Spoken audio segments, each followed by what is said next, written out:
Welcome, everyone, and thank you for joining today's presentation webinar. My name is Craig McInnes. I'm the co-CEO and co-founder at myCaribou, and I'll be hosting today's session, and I'll introduce our panelists momentarily.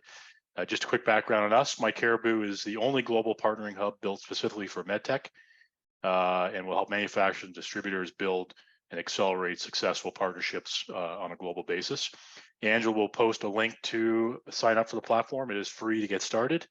30-day free trial, and I will stay on at the end after we finish the panel and the Q&A. I'll stay on for a few minutes and provide a brief demo of the product for anybody who wants to see that.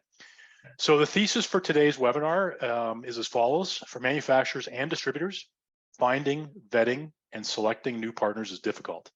The risks are significant, and the consequences of poor partner choice include lost money, revenue, effort, and time.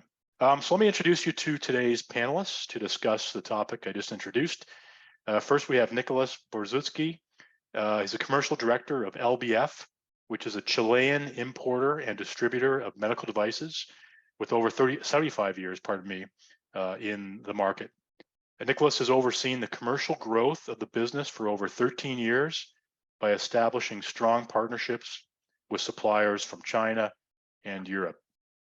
Next, we have Jan. Jan Dheedene is an experienced technology entrepreneur with extensive international experience. Jan is a co-founder of Rods & Cones, which is a Dutch manufacturer of remote assistance solutions for surgery. Jan is focused on building a successful international distributor network for his company. Last, we have Bobby Allen, entrepreneur, artist, and father. Trained as a sculptor, which is interesting, Bobby, in terms of background. He has a unique background applied to the design, sales, marketing, and international business development for innovative Class 1 medical device manufacturer, DA Surgical. They've been kind enough to provide their contact information, which I will share at the end of the presentation, and they are welcome to you reaching out to them afterwards. So we have 2 manufacturers, 1 distributor on 3 continents, which is fantastic. Really excited to have you join me, and thank you for your time today, all 3 of you. So let's get started with the panel discussion. The way I'm going to do this is I will bring up the question. We'll have our panel answer the question, and then I'll move on to the next one. As I mentioned, we have a Q&A available as we're going along here. That's in the Q&A panel. We'll do our best to answer all those at the end of the session today. We also had a lot of great questions that came in for people that signed up for the session today. Not everyone can make the session because of the time zone. Some of them watch it later, but we've got some great questions that we're going to ask at the end as well. So the first question here, and I'm going to start with Jan on this one, but what's at risk when finding and selecting new partners? What are the impacts of choosing the wrong partner? And let's start with Jan. Yeah, but for us, it's mostly an opportunity cost. So every month that you're present in the market with what turns out later that this is not a good partner, you miss some sales. So I think when you select a partner, typically you will not select a partner which will do harm to your business. I think, well, we haven't had this in any way, but sometimes there is a misfit, and often this is not anticipated, but you discover after 6 or 9 months, and that's what you need before you really know that a partnership is not working and that the sales are not coming, and then you've lost 6 to 9 months, which is a pity because that means that this year for this market we will have no sales. So for me, that is the biggest risk, and it can be a substantial loss of revenue. Excellent. Bobby, you want to chime in on that one? Yeah, as Jan mentioned, starting with the wrong partner can delay growth, and my responsibility is to train those dealers so they feel fully confident, and that can require a lot of travel and expense. And you can burn those first critical key accounts in a territory if those new dealers aren't completely fluent with their demos. So you can run into a situation where like your contact at an organization shares your passion for the device, but the rest of the team doesn't. And then, like Jan said, 6 months later, it's a struggle. Right. And Nicolás, from your perspective as a distributor in South America, what's your perspective on this? Well, thank you, Craig, and hi to everybody. Well, one of the best decisions in business and in life is the power to say no. And in my career, I learned through my own mistakes that in the pursuit of growth, I try to develop all projects that knock to my door. without understanding the niche the product offered was directed to. So focus is a key element to select new partners and make your partners and what they offer to be aligned to your long-term strategy. If not, the impacts and risk will be, as my partner said, losing time and money, the opportunity cost, and also what is, but not less important, is to give an image and feeling of instability to the team, which can demotivate them and start looking to leave the company. Great. I'm going to move into some anecdotes here, and as sort of a preface to this, one of our co-founders of myCaribou is 40 plus years in medtech, and I love picking his brain, getting stories from him. We call it story time with Scott. And I love anecdotes. I love stories. So this next question is, can you give an anecdote or scenario where you signed a partner and the partnership failed, and then what were the impacts on your business? And on this one, I think we'll start with Bobby first.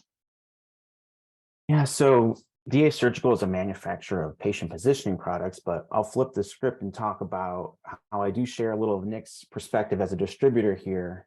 When a while back, we decided to round out our line of positioning devices, we found a new take on a classic device that we were really, really excited about.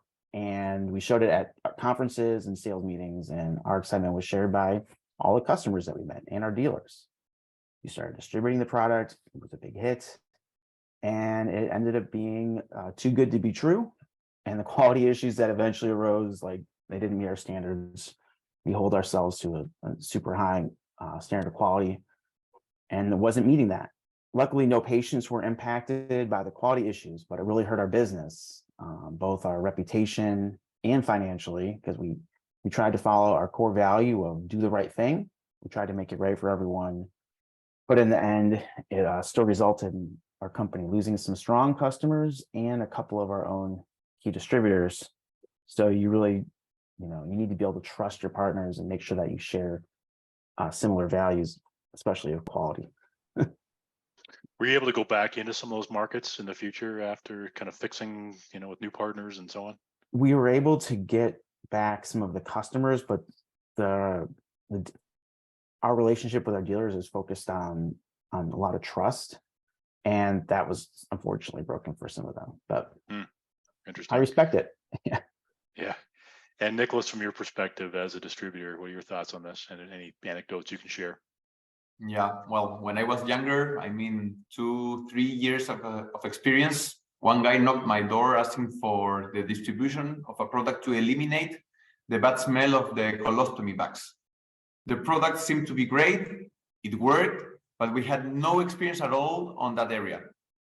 And acting with FOMO, fear of missing out, and with the hope to develop this new market for our company, I trusted the market figures the manufacturer showed to me. However, we didn't have the preparation of the sales team, the knowledge of the specific market, neither a marketing strategy to make the product successful. Finally, it was a loss of money due to the stock purchased, time lost, trying to convince the sales team to promote the product without any proper guidelines, and raised a bad image to the manufacturer, who believed we were a great distributor, and he was totally disappointed, realizing that we were not capable to repurchase, not even once. My advice here is always make a deep proof of the market analysis, talk with customers, analyze other players' products and behaviors. If the product is new to the market, do several trials and be sure customers love it. Build up a business case with 2 or 3 scenarios, and choose products related to your core business so you can keep focusing where you have your strength, and be sure to build trust with the manufacturer. And in case you want to take the risk of moving to the new product, establish warranties if the product does not reach the objectives. Excellent. I'm going to shift a little bit here to finding new partners. So the next question here is, how do you go about finding new partners, and why is finding the right partners so difficult? And I've been to many conferences, had a lot of conversations with many manufacturers and distributors, and it is remarkable how difficult it is to find great partners. So for this question, let's start with Nicolás on this one. And then I'll ask Jan to chime in next. Well, finding the right partner so difficult? Well, first, how do you find? Well, trade first, but above all are references. Make the partner to list at least 3 to 5 partners around the world and do your work by having a talk with them, with the references. Make a prepared interview, asking all the critical points you want to be sure the partner will respond to your expectations. And beside this, have at least a couple of meetings with the partner to know each other, personal and work dreams. So you feel that the main issues are really aligned. Business will be successful when both parties feel confidence on the other side. All of this takes time, and generally there is pressure placed so the business happens fast. There are old and bad techniques to make the distributor to purchase now. And it is okay in the short term, but usually don't work in the long term. So be careful. And Nicolás, how do you go about finding partners currently? I think you use different approaches, but what is your today and well, myCaribou is really a beautiful platform to find new partners every day. But that's just to get started. Then you start reaching out, and well, we're going to see in the next questions how to get deep in that. Yeah. Also trade fairs. For example, now we are leaving to Dubai next Saturday to Out of Health or Medica or FIME or Hospitalar. Well, there are many ways.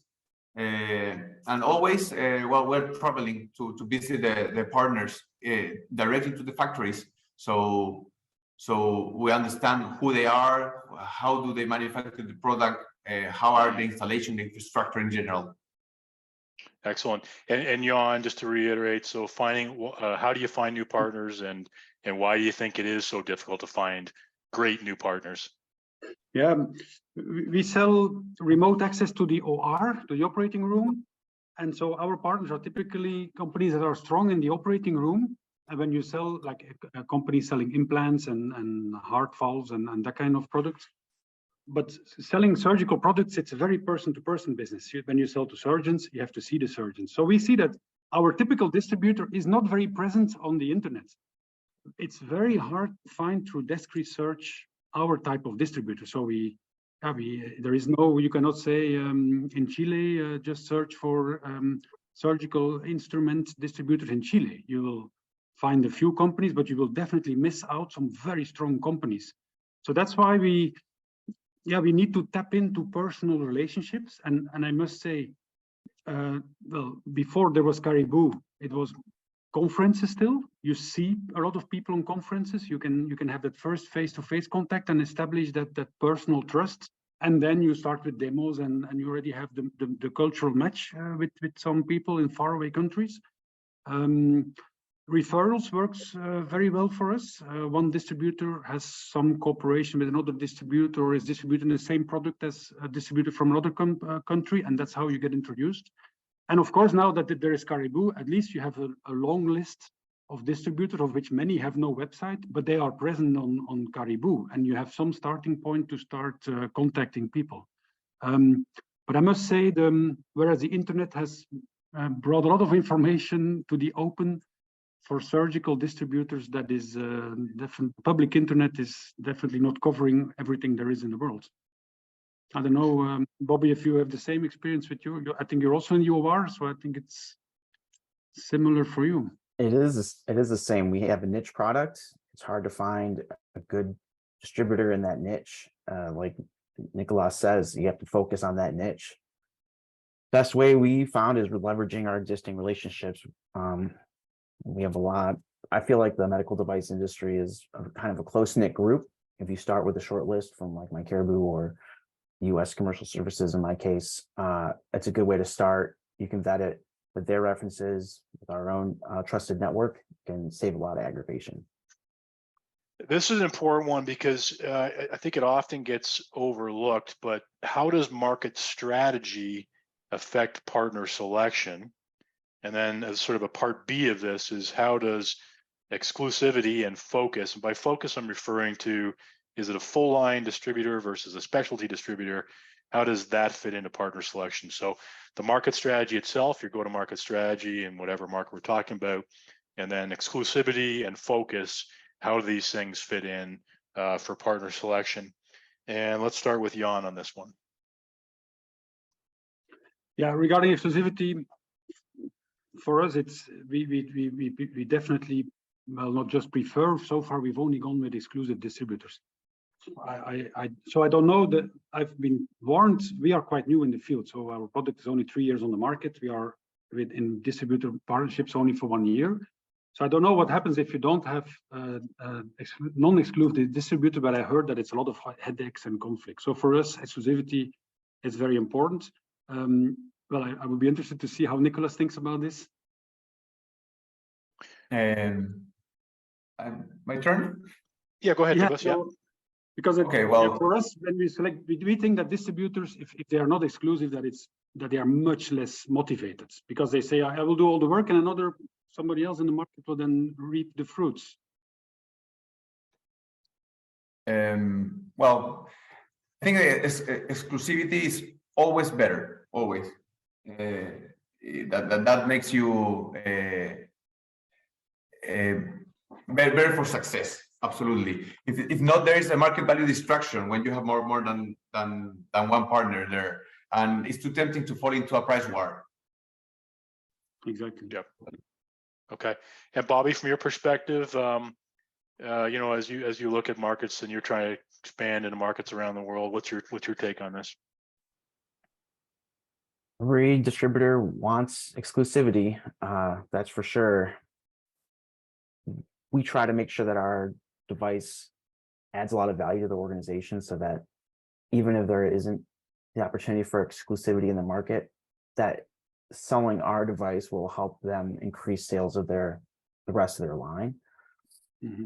But I do try to protect territories as much as possible and make sure they're exclusive.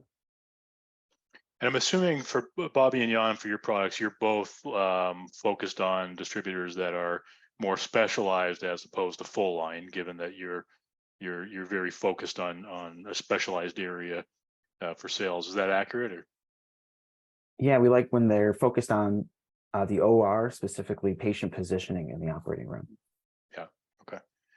And any other comments, guys, before I move on to the next question? On what about market strategy there in terms of understanding the market you're going into, and as a manufacturer going into a market, what's your approach there? Well, we have an innovative product. It's not really known in the market yet, so our distributors have to create the market. And some companies have more of a tradition of innovative products. It's a different sales process than selling a volume commodity product, than putting a new product in the market. It's about developing KOLs. It's about going first to reference center universities, getting your first university professor to try it out, make some promotion in the market. That is a typical go-to-market approach, which we feel is in the DNA of a company. So we tend to test with our distributor. Are they aware of what it takes to bring an innovative product to the market? And it's something you can feel very quickly. Nicolás? Well, for example, in our case, LBF is a full line distributor. We carry a lot of categories, and the bad thing about that is we don't have too much focus to give specific efforts to the products. However, in the other side, we have the muscle to negotiate with the big groups much stronger. That's the good thing. So that's the balance, yeah, Bobby. So we try to, for example, our company have sales reps all along the country. We cover the full territory, and we have also nurses who give support to the sales team. So the nurses are more specialized in some products. So they give support traveling all around the country, and finally the sales reps are opening the opportunities, and then the nurse goes to give the specific training or whatever it is needed in that market. So it depends. It depends how specific is the product, how much effort it needs to be opened. But of course, the penetration we have with the big groups is amazing, because we're giving a great solution to the group. Interesting. So definitely part of that. I think Bobby kind of gave the the balancing act of those two concepts. So any other comments on that one, guys, before I move on to evaluating new distributors from a manufacturer perspective? Okay, so I'm going to, this one will switch gears a little bit here. So as we think from a manufacturer perspective, so as a manufacturer, and we'll use, I'll go with Bobby first and then Jan. As a manufacturer, how do you evaluate new distributors? And then part B of this, which comes up all the time, is what are the warning signs, red flags, that a manufacturer needs to be aware of when vetting new distributors? So two-part question here. We'll start with Bobby. Yeah, this is one area we've changed a lot, our process over the years. Once we cover the basics, maybe with some phone calls, this would be following a face-to-face meeting at a conference or something, or maybe a short list. We always then meet face-to-face once we feel like there's a good opportunity there, and set up an in-person training with their whole sales team. If they won't bring everyone in, that's a red flag, because we really do want commitment, the whole team, and we want them all to know. Then we do the training session in person and make sure that they get it. Like if they don't seem to have our passion for patient safety, that's a red flag. They need to be in the OR. They need to be working in the OR every day. Then we have them set up a little road show for after the session, where we go out with them, visit a few hospitals, maybe where they have a strong relationship or where there's an opportunity. And then we supervise a demo or two, and you'll usually know right away if it's going to work out or not, because even though I might not understand the spoken language that's in the OR, there's a universal communication that happens in the process of a successful demo and operating room. You can just kind of feel it working. They need to have confidence. If they can't get a couple demos set up with a few existing customers, that's another red flag. We want to work with a distributor that has pre-existing relationships in our niche where there's opportunity to grow. Excellent. And Jan, as you think about how do you evaluate distributors, I know you're trying to grow globally quickly. Yeah. What are the warning signs, red flags you watch out for as you're evaluating those distributors? Yeah, I totally agree with Bobby. We also try in the vetting process, we don't want to make this very formal, like focused on signing the contracts. Of course, that has to be done. At some point, we need to put a signature, but we really want to engage in a cooperation at the same side of the table. It's not like you are in your market and we're going to give you a product and then control how you are selling. No, we're into this together. We sit at the same side of the table. We do our share. You have the contact with the customers, and we try to start making a go-to-market plan. Which reference centers will be first interested in this? Can we maybe already do some demos? Be it remotely, already send you a demo kit. And when we finally put that signature, we've already engaged in the business. And the signature is just a 2-second signature. And we continue the work we were doing already. And then we feel that there is less surprises afterwards. It's very similar to what Bobby is saying. It's not like, yeah, we don't want to have this formal, this is a people's business. We have the same objectives, get this product to customers because we think it's valuable, it's good for patients, and we're both going to make some money out of it. And with that same ambition, it's just finding the right match. We don't want to waste your time. We don't want to waste our time. Let's spend a little bit of energy to find out if there is this match. Right. It's funny, from my background in business, even the idea that when you come across those red flags, you're better to step back, stop, before you waste a ton of time spinning your wheels with a potential partner. So would you guys agree with that as well? If those red flags arise, it's time to step back and reevaluate. Yeah, totally. Instead of having a distributor, you just made a bunch of friends. Perfect. Excellent. Nicolás, from a distributor perspective, let me just share this question on the screen. So as a distributor, how do you evaluate new suppliers? You're constantly looking for new innovative products. And what are the warning signs, red flags that you look for as you're vetting those new suppliers? So same question flipped around. Yeah. Well, first of all, I agree totally with Bobby and Jan, and mainly with Jan about sitting in the same side of the table. That usually, if you don't feel that, then that's the first red flag you need to raise and at least communicate that. Because when you feel that this is like a competition, or when some of the sides is forcing the other, then probably in the long term that business will fail. A part of that, technology is a must. First, take a look into the website. How old is the manufacturer in the market? This will give you the first impression. then know them, as I said before, have meetings, share ideas, visions, build trust. Your instinct will say if you will be willing to share your roadmap with them. And if the instinct makes you happy, well, start checking facts as turnover, product mix, where else in the world they cooperate, check references. Something we have not talked about yet is certifications. Which kind of certification does the manufacturer has? Today, I think more than ever, the ISO 14001 is very important. That is related to environmental care. And also from our side, we are a distributor of disposables, mainly disposables. What about the samples policy? Because usually you can find manufacturers that are not willing to give for free samples. So the distributor have to take all the risk. And I think it's not fair. And this is a team which is just getting started. I think they should share the risk about the samples and to penetrate the market, of course. I guess that would be a bit like Bobby's comment. You know, if he's going to train a distributor and they're not willing to commit their entire sales team, then that's a red flag for him. I'm assuming on the other side for you, Nicolás, if they're not willing to commit the resources, both in terms of samples, but also in terms of training and other aspects, that's a big red flag for you. Well, another thing is, what about the guy you're dealing with? How long has been he in the company or she in the company? Because you don't want to have rotation with the people you're dealing. Usually you can start dealing with a guy and 2 months later he's off the company. So that's also a symptom that is not okay, because you're building trust, and trust is about everything here in business. Great. And also, well, about warranties. What about if the product fails? What are the policies there? Right. Okay.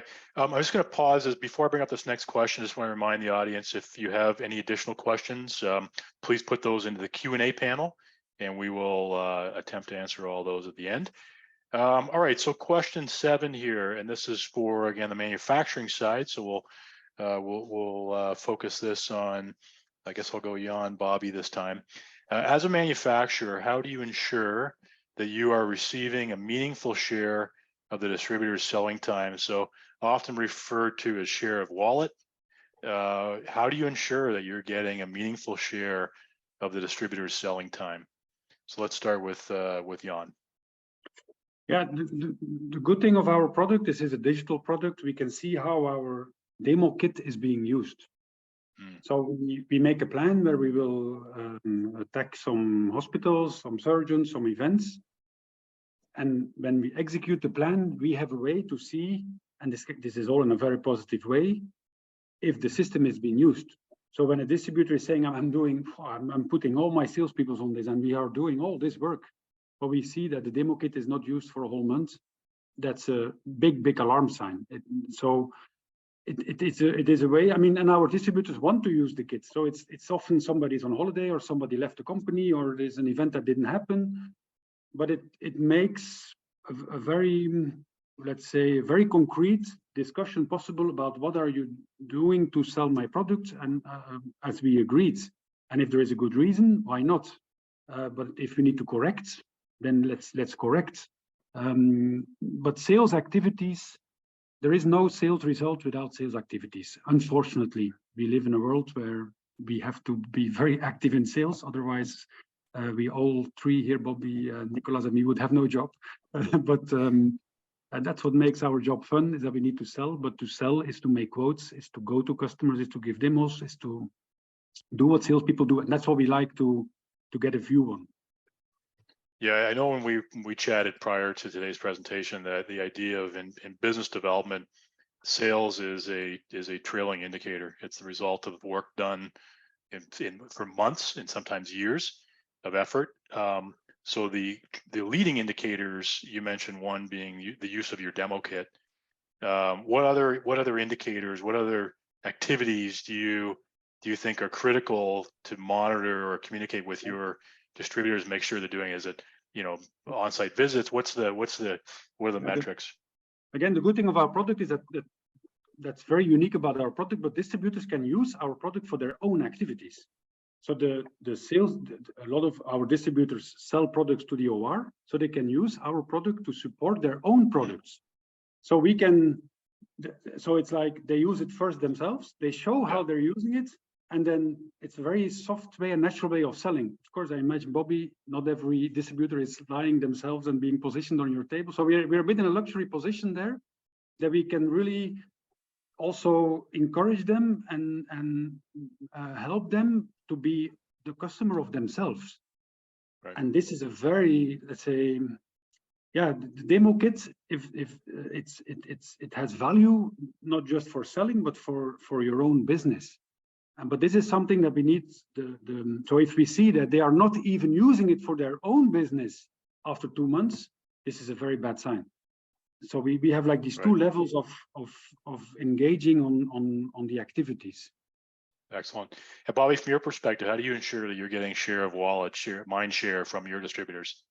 Well, I kind of wish that our product was useful as a business tool like Jan's. And although we do make every single distributor, every single member of their sales team tilt themselves, like you can see that guy right there, so they can understand and have empathy with the patient.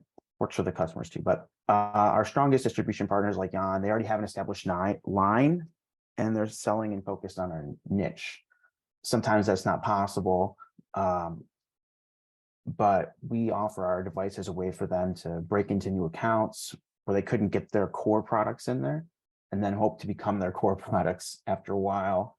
We try to offer a SPIF program when we can. It can be tricky depending on local, national rules and regulations. So we haven't figured out a way to make that work for everyone.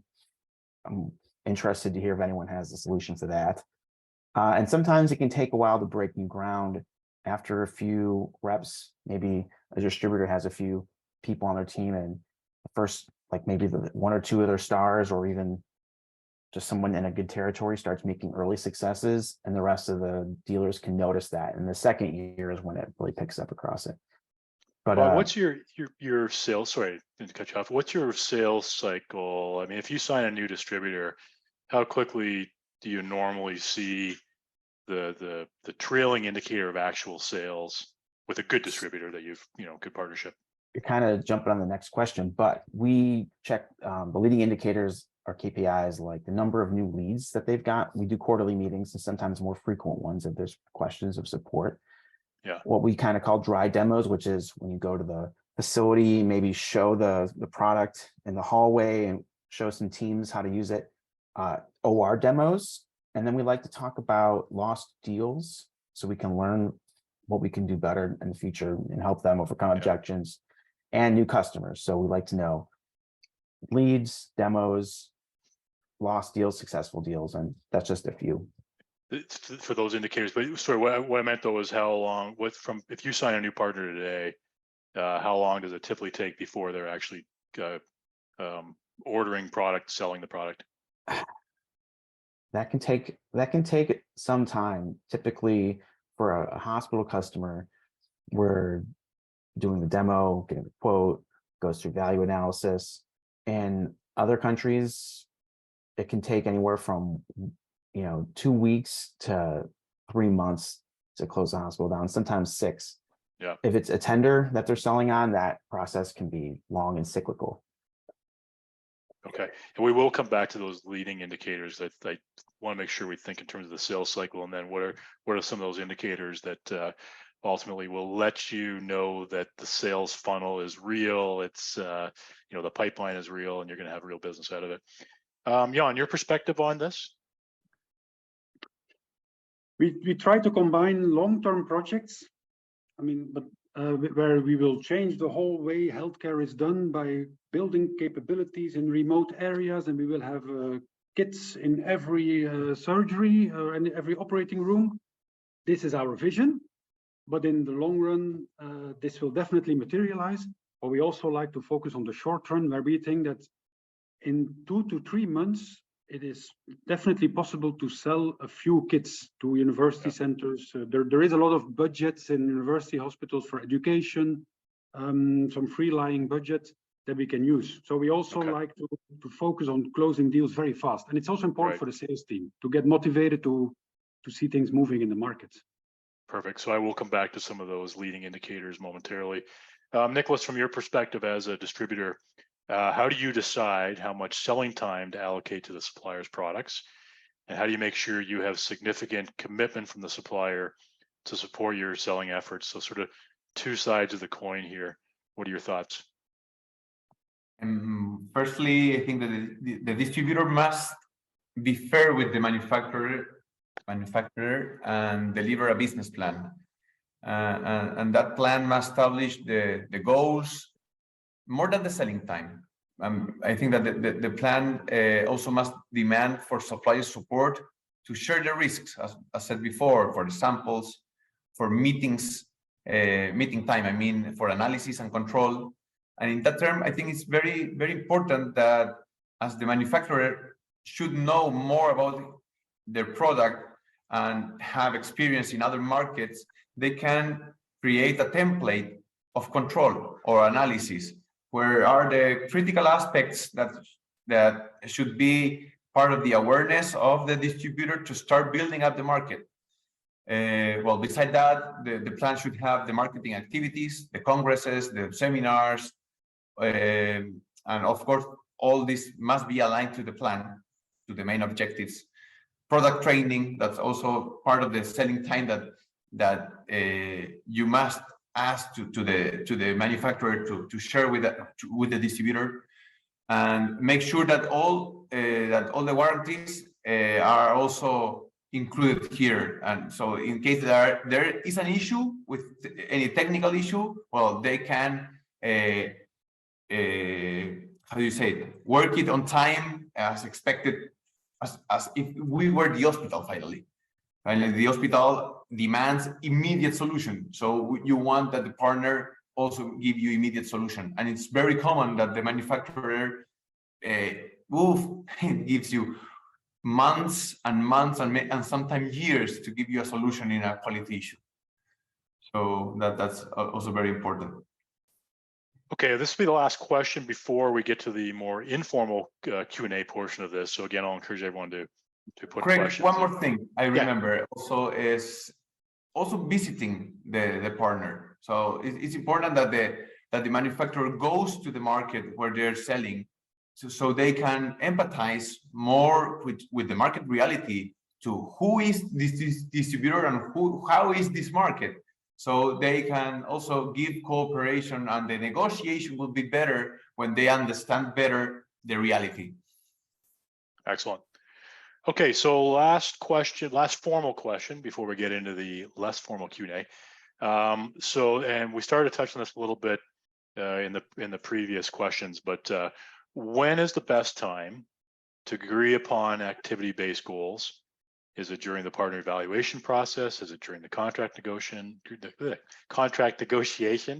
or another time? And I guess just to kind of preface this again, we talked about, sales being a trailing indicator, activity-based goals being the leading indicators that will ultimately determine whether we'll get those sales down the road. And often we're kind of waiting for sales to happen, but not necessarily tracking those activity-based goals. So Bob, you want to pick up from where you left off, and then I'll ask Nicolás and Jan to chime in as well. Yeah, our quarterly calls where we have those tracking indicators like leads, demos, lost deals, new customers. Usually the distributors are comfortable with sharing most of those metrics. Sometimes they don't want to give up the name of their hospital customers, and that's fine with me. I just want to know we can track it month to month, give it a number. I'm cool with that. We discuss it during the evaluation process and develop the reporting template and level of detail during the contract negotiation or agreement negotiation. But generally, these distributors we're working with have a semi-sophisticated metrics tracking to begin with. So we're really speaking the same language from the beginning. And do you include some of those activity-based goals in the contract, or yeah, you do? No, but they are on the reporting template. We have kind of a scorecard model that we use. Okay, got it. And Jan, your thought, or sort of, Nicolás, pardon me. Let me switch over to Nicolás on this one. Okay. Well, my perspective is that the activity-based goals and any expectation on the other party is part of the partner evaluation. So these topics must be talked and negotiated from the beginning. So no side lose time and can move on to other opportunities if there is no agreement. So efficiency first. Okay. And Nicholas, from your perspective, the topic Bobby brought up there was how much information are you comfortable disclosing as a distributor? Do you disclose right down to the end user, the hospital, or is it more anonymized, like customer A, customer B in terms of a pipeline? I know that's a balance between distributors and manufacturers. Some are very sensitive, some are more open. What's your take at LBF? Good question. I'm not sure how to answer that. I think it will depend on which is the feeling you receive from the partner. If you feel that this is going on in a good way. Well, first of all, you need to sign an NDA always. Yeah, that's like a formality. And after that, well, if you feel that things are moving in the right way, well, you can start delivering information that can be, I don't know, confidential or sensitive, for that maybe if there is no agreement, they could use with another your competitor. I mean, no, you need to be careful in that way. But I don't have a policy today on how to try how to work with that information. Yeah, I mean, I guess the fear I've heard many times from distributors is that the manufacturer ends up going direct in the market and uses that information to their advantage. But I've also heard distributors say, if I'm succeeding, there's no motivation for them to do that. I think that there will always be that risk alive, but you need to make it the best as possible. You cannot go halfway, because if not, something wrong will happen. I mean, or the manufacturer will launch directly, or they will change the distributor to another one, and finally the turnover in the moment you have the representation or the distribution will be not the maximum, and you need to go over to the max. That's my point of view. Excellent. And Jan, what are your thoughts on this, on these activity-based goals? Yeah. We don't put them in the contract because I think if you need to look back at your contract, then something's seriously wrong. You're actually already down a very slippery slope in the cooperation. So we keep those well, we identified several projects that we work on, and then we typically work on those together. Really, we have, but I think because it's such an innovative product, I have monthly or even bi-weekly reviews, and it's really, we discuss project per project, because sometimes I say, we could connect to this. I know this neurosurgeon here in Holland, and we could set up a remote session between Holland and Japan, and that's how we're going to show the system working. So it's often very, very project based that we work together, and we have calls every week. So in my case, I think maybe that's a bit exceptional. There is no fixed activity format yet. It's a very intensive cooperation to get this product out in the markets in the first cases. But generally, I don't think it makes sense to put the activities, to count the activities as they are in the contract. I mean, you can make up activities. That's really not, it's not about counting the activities. It's about having a feeling that things are happening. And if some month they only do 5 visits and next month they do 8 visits, that happens a bit on the opportunities. The trend is good and you feel activity. So it's like in all sales activities, not an exact science, but you feel when things are not progressing as they should. Yeah, it's interesting. I remember in a previous panel discussion we had, it was a European executive who said, if I have to raise the contract terms with my partner, it's probably because we're about to end the relationship. That it might be too late at that point. So it's interesting. It's one perspective, but interesting nonetheless. Okay, so I'm going to field a couple questions that came in advance from registrants to today's session, and then there are some Q&A questions coming up. And just all right, I am going to ask. I'm going to just keep an eye on time here. We won't get to all of them, but I'm going to start with a marketing question. And so how much should the how much should the manufacturer rely on the distributor to help with marketing their products in that market? So I don't know if you guys, Bobby, do you want to start on that one? Sure. Yeah, we don't really rely on our we try to sponsor as many conferences in that territory as we can, but we do need them to do some of the marketing, and they can come to us for resources for that, because we may not understand the nuances of how effective marketing is done in that territory. That is a big challenge, because we have to pass all of the marketing content through our regulatory person. So, Right. but And Nicolás, on your side of things as a distributor, are you leaning heavily on the manufacturer, as Bobby mentioned, for marketing initiatives in your market, or how does that work for you? Well, I think today you need to have a marketing strategy. I think that everything is easy now to have it. So it's in the point of view of a manufacturer, it's a red flag not having a strategy on, I don't know, from social media, even if we are business to business. But with creativity, you can do a lot of things to take customers to your front end, and then we'll pass it to the back end. I think that it is a must. Absolutely. And Jan, any comments on that in terms of how you support your distributors with marketing initiatives in their markets? You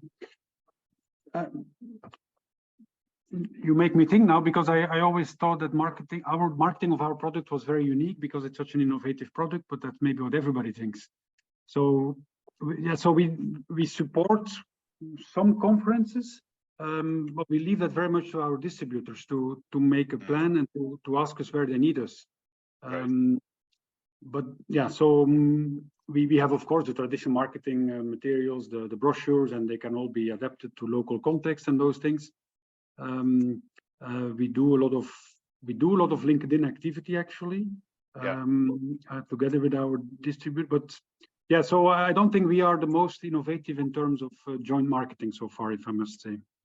Yeah, and perhaps part of that is because you really have a digital product in a lot of ways that has a strong digital aspect to it. So, Nicolás, this question came in around just as you evaluate new products from a manufacturer, what's the most important criteria that you look at, or criterion that you look at, when you're evaluating a new product to bring into the market that you know so well?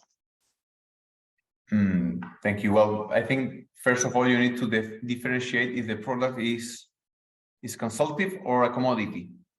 So I think here my fellows here are a consultative product, of course. And then you will ask for patents, you will ask for evidence, and as much more evidence you have, much secure you feel to move on. And along with the evidence, success stories. So where are you being successful? So I can be sure that this will be successful as well in my market. And if the product is a commodity, that also we are disposables, carrying disposables, you want price, of course, you want fast lead time, and you want warranties. Okay, excellent. Yeah, it's interesting. I hear from distributors often about looking for innovative products. And I just want to tie it back to some comments earlier about that's great, but innovative products also require a lot of effort in the market, a lot of demos, key opinion leaders. Yes, sorry, yeah. Yeah, because we have a lot of distributors interested in using our product to be innovative, but not intending to really sell it, because our product is really cool.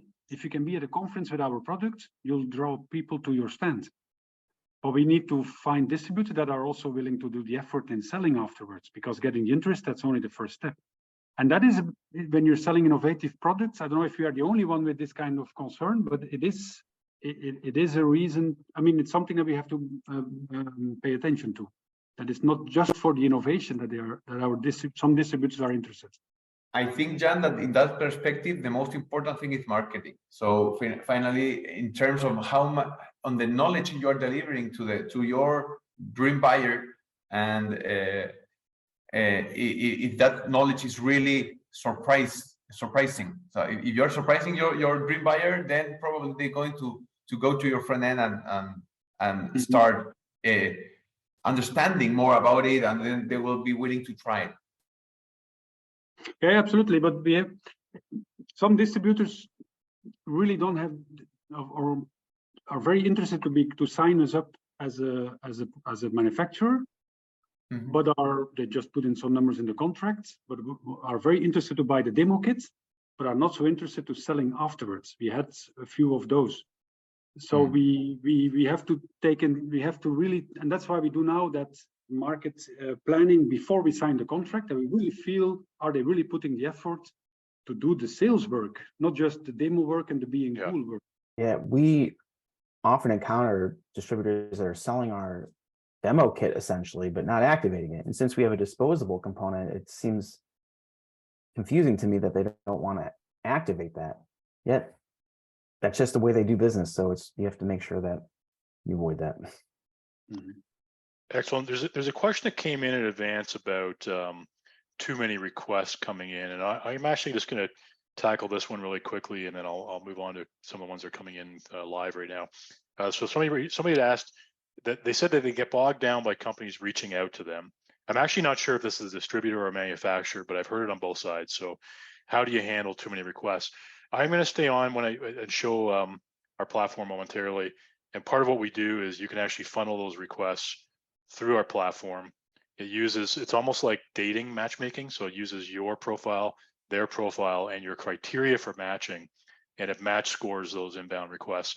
So I hear that quite a bit on the distributor side, in particular with distributors with a large national presence in some markets that they're inundated with inbound requests, and this is a way that you can actually do that. So I'll tackle that in the demo portion at the end here. All right, so there's a question that came in. It says, how do you deal with a distributor that is bad at follow-ups and communication when they have a core product you need with exclusivity? So I don't know if one of you guys want to tackle that one first. How do you deal with a distributor that's bad at follow-ups and communication when they have a core product you need with exclusivity? Are they bad at follow-ups with the customer or with me? I mean, if they're pulling great sales numbers and they're growing, we had a conversation where we mutually agreed on the market size and the growth rate, and they're meeting that. Not going to have too much of a problem with it, but I can't really figure out if this question is asking from the manufacturer or distributor side. Yeah, perhaps that person could follow. You could put a follow-up, and if we don't get to it, we'll try to respond afterwards as well. So there's a question here. In your experience, how do you get the sales team and management motivated to sell a product? And more importantly, how do you keep the drive for them all up over a prolonged period? I've heard this one a lot. Somebody want to tackle this? Well, me? Sure. It's a good question as well. And well, for example, LBF, where we are taking around 500 SKUs, it's difficult to focus into the product that the manufacturer wants to focus. Of course, they're hitting everything, and I think that something that all distributors should have is a CRM. Every day we are seeing that more companies are going into that way, so you can control it and you can understand how many opportunities. So in the point of view of the manufacturer, they can talk through that platform, so they can understand how many opportunities you have in your market today, and which should be the ideal number of opportunities, and what are they doing into it. Well, and that is part of the and related to the first question, I think that you need to have a follow-up permanently with the manufacturer distributor to see what they are doing. If there's no communication, finally something's going to break, or they're going to be in different roads, and probably the success will be not that big as one of the sites expected. Okay, I'm just keeping an eye on time here. I appreciate that. We didn't get all the questions, but we will attempt to tackle them afterwards and send some responses as well. I am at Arab Health. Angela's going to put a link there in case you want to meet with me at Arab Health. Nicolás with LBF is also going to be there, and I'll provide his contact information as well. We have a variety of upcoming webinars. We're doing one on actually two on mergers and acquisitions from a manufacturer perspective as well as a distributor perspective. We're doing some continued market entry sessions. So we've done the US and Germany and a few others so far. We're going to continue those as well. We're going to do one on global opportunity posts, which is really helping our customers reach new partners. And then lastly, we've got a topic coming up around using operating leases, as a selling tool in healthcare. Really interesting topic. I've got another company coming in on that does leases in Europe and North America in particular. I want to thank Nicolás, Jan, and Bobby for joining me today. They've been kind enough to provide their contact information should you have any additional questions or want to reach out to them. So as you know, Nicolás, distributor in South America, Jan and Bobby on the manufacturing side with some great products. Feel free to reach out to them. I find with these sessions, new partnerships come out of these presentations in many cases. So feel free to reach out to any of the four of us for further conversation. I want to thank you all for attending. I am going to stay on just for a few minutes here and show you the platform if anyone's interested in staying on for that. It'll be about 5 or 6 minutes is all it'll take. And then you can sign up for free and discover it yourself as well. So thanks, Jan, Bobby, Nicolás. Feel free to drop off. Appreciate your time. Thank you. Thank you. Take care. Bye-bye. Thank you very much. Take care. Bye. Yeah, so let me just give you a quick, I'm just going to switch over to the platform momentarily. I'll give you a quick view of how this functions. So there are really three main aspects to the myCaribou platform. The idea is really to help you grow globally as a manufacturer or on the distribution side to source products from around the world and build successful partnerships globally. So we do that through really three key aspects: market discovery, partnering, and then collaborating with your partners. And as we saw today, many of you are trying to do a better job of collaboration, so I will show you that as well. Market discovery, we cover about 105 countries for market data. This is my view of the world. I'm a manufacturer. These green markets are active for me. The purple markets are target markets. So I'm targeting Mexico. I'm active in the United States. In any particular market, you can drill into that and learn more about the market before you try to go into that market as a supplier. We cover over 800 data points from an overview of the market to healthcare expenditure and financing, assets and employment, things like number of beds, number of facilities, number of dental offices, number of physicians, surgeons, et cetera, utilization of surgeries and diagnostic exams in those markets, trends and indicators, and lastly, regulatory, which provides an overview of the regulatory market. As I mentioned, we cover 105 markets. I used the largest as an example, but it could also be, the 105th largest market. If you wanted to drill into that, that's not Saudi Arabia. It's the 22nd largest market, but I'm just showing you that quickly to give you a sense of that we cover 105 markets with this type of data. So that's market discovery. The second piece is partnering. So we have over, almost 44,000. We're quickly approaching 44,000 company profiles on the platform. Roughly half and half manufacturers, distributors. So if you are a manufacturer and you are looking for distributors or sales agents in a particular market, so I'm going to use Brazil as an example, and that will take us down to 1,137 distributors in Brazil. But I need some focus, as we talked about in the presentation today. So I'm going to filter that down to cardiovascular distributors in Brazil. And you'll see we have about 99 of those. And from there, you can start to see things like market coverage. Are they national? Are they regional? Focus, we talked about today. Are they full line? Are they specialty? You can look at how long have they been around for. Are they well established in the market? Et cetera, et cetera.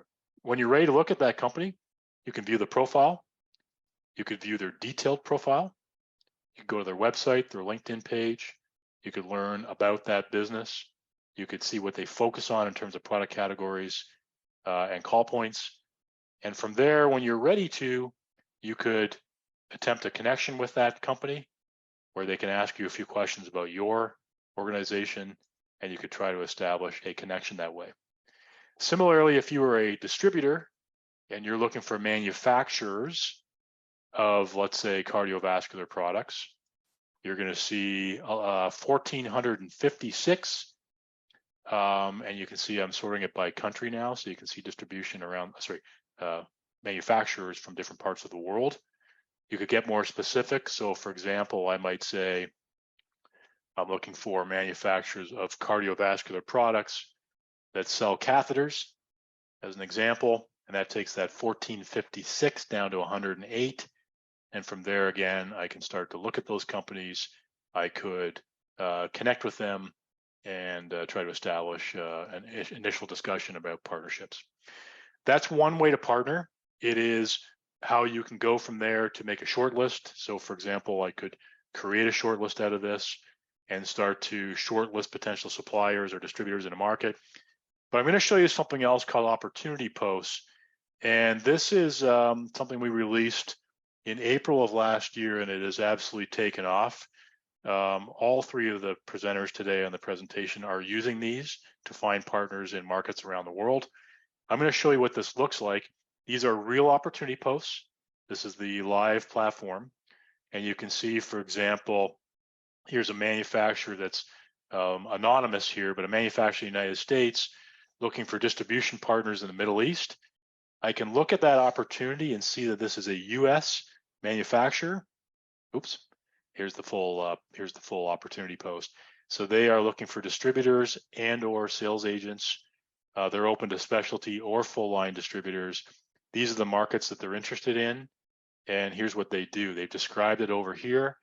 In some cases, they provide product information as attachments in here as well.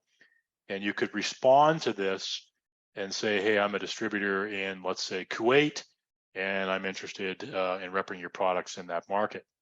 Similarly, you will see distributors that are looking for manufacturers' products, and they will post, I'm trying to find some examples here. Here's one. This is a US-based distributor that is looking for vein viewer type products. So that's a distributor in the US looking for suppliers as new partners.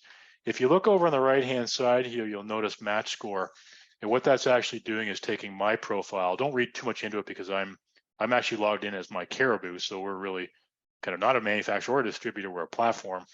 But what it would do is take your profile, the partner's profile, and do a match score against those. So if you actually sort by that criteria, or that match score, I should say, it will rank these. I'll rank them top to bottom. It'll rank them based on the highest matched for you down to the lowest. And so it's a great way to kind of narrow in on opportunities and respond to just the ones that are potential fit for you. So partnering through finding partners and opportunity posts, this in particular, these opportunity posts are really taking off on the platform with customers every day, connecting with new distribution partners, distributors connecting with new manufacturers or suppliers through these opportunity posts. You'll actually see quite a few of them referencing Arab Health right now. These are people that are going to Arab Health and are actually posting opportunities in advance of that to start discussions before they get to Arab Health. I experienced this at Medica as well, where a lot of our customers were starting those conversations through our platform, finding new potential partners in the platform in advance of Medica. So when they got to Medica, they could use that time a lot more effectively. And that was something that was really interesting to see from my perspective. The last thing I'll show you is partner collaboration. So as a manufacturer or as a distributor, you can manage your partnerships directly in the platform. And what I mean by that is you can manage things like sharing files, having discussions, setting objectives, some of the things we talked about today, doing sales forecasts. All of that can actually be done through here. So I'll show you very quickly my view of the world, in this case as a manufacturer, but if you were just are a distributor, you could just as easily see this from your perspective as well. So I have partners in Argentina, Australia, Brazil, Canada, Spain, the UK, US, and Uruguay. These are the partners I'm using. So in Canada, I have 3 partners. In Australia, I have 2 partners. None of my partners can see my other partners, meaning Cal Surgical doesn't know that I'm working with Big Green Surgical or Medic Supply Inc. or any of these others. Cal Surgical only sees our partnership. Myself as a manufacturer, them as a distributor in the Australian market.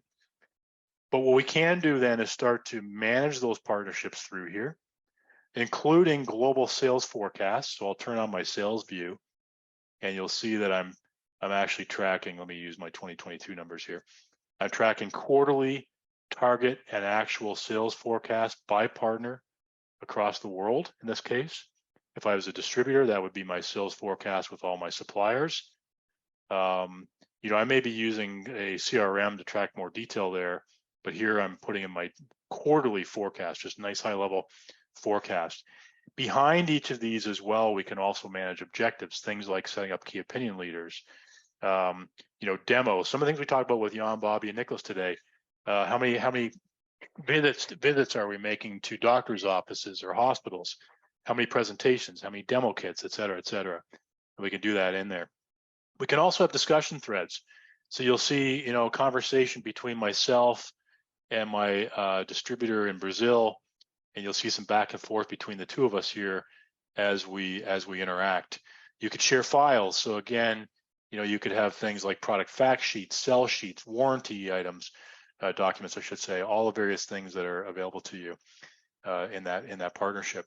And one of the great aspects of this is you can take all of your partners, a subset of your partners, a couple of partners, however you want to do this. I'm going to include all partners, and I could actually send a message to all my partners through the platform and or share files with them all through the platform, or invite them in here if I haven't done so already to collaborate with me securely in the platform. So I'll just give you a simple example of this. Let's say we're going to a conference like Medica, and we want to send a message saying, hey, we're going to be at Medica. If you're interested in connecting with me, here's my meeting link. It's going to send that to all my partners that I choose here. Okay. Another example would be a product update. So you could drag your new product fact sheet here, or add the fact sheet in, put in a message here, and it will distribute that new information out to all my partners simultaneously, and allow them to even start having some discussion with me about it. So here's a new update to our product. Here's when it's going live. Here's the fact sheet. If you have any questions, let me know. And then you could do that across all your partnerships simultaneously. So this is starting to turn into these global dashboards where we can see performance globally in our communication with our partners, improving our collaboration. We can even see that in here as a collaboration score with each of our individual partners. So that's the platform in a nutshell. Market discovery, finding and connecting with new partners, and then managing more collaboratively with your existing partners and new ones that you bring on, all through a single platform. It is free to sign up. You get to use it for 30 days with all this functionality with no cost, and then you can decide at the end whether you want to continue to use the platform. If you decide not to be a paying customer, you can still be listed on our platform and respond to connection requests and opportunity posts that I showed you earlier. So with that, I appreciate those of you that stayed on, that wanted to see the platform. If you have any additional questions, please feel free to reach out to us. If you're going to Arab Health, I'd love to connect with you while I'm there. I'm there all 4 days. I'm also at the dental conference, the AEEDC, which is in Dubai the following week. Would love to connect with you there as well, and meet with you while we have an opportunity to do so face to face. Thank you all for your time. Appreciate it. Thank you for staying on past the end of the presentation, and hope this was valuable for you. Have a great rest of the day, everyone. Thank you.